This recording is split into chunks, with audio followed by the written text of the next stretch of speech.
It's pretty much a universal truth. Nobody likes to be told no. The fear of rejection is a powerful moderator, causing us to hold our tongue, be quiet, sit back, and wait for something to come to us on its own.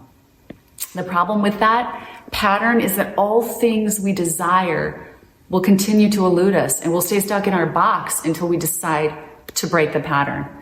The key to breaking the pattern is to always remember this: if you don't ask, the answer is already an automatic no. Asking is an age-old art form. We begin to ask probably before we can talk.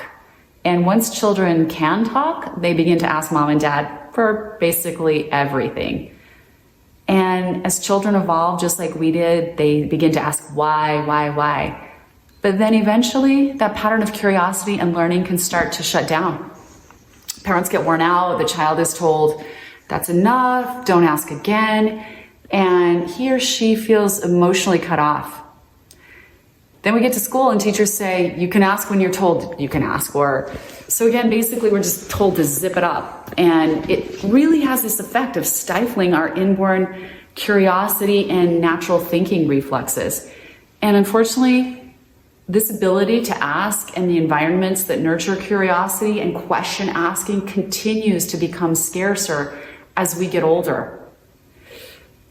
We all come from different families with different norms, traditions, and family patterns. And without laying blame on those who came before us, it's important to understand how our childhood opportunities to ask and be answered might have been encouraged or might have been shut down.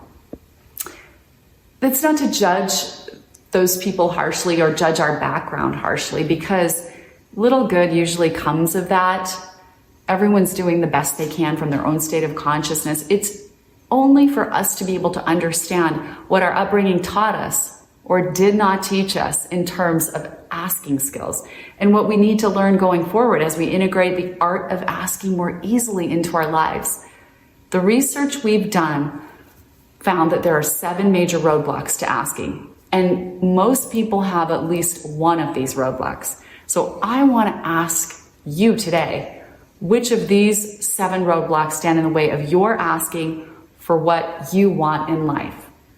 It's interesting when you start to contemplate these things, because most people start to feel something familiar about at least one of these. So first of all, is it unworthiness, which usually comes from conditioning from our childhood that tells us we don't deserve better?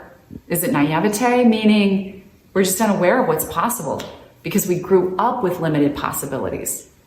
Or is it doubt? We're just not sure how to ask because it just wasn't encouraged in our childhoods. How about excuses? Maybe you're just too stubborn or proud to try something new. And then there's the biggest roadblock of all, huge roadblock, and it's fear. And that is usually triggered by the underlying feeling that we'll lose something by asking, usually love or approval. And then there's pattern paralysis, which is brain conditioning or habits that just keep us repeating the same disappointing patterns over and over again. Or is it just disconnection, meaning you've become numb to your inner truth? You're out of touch with the dreams buried in your heart.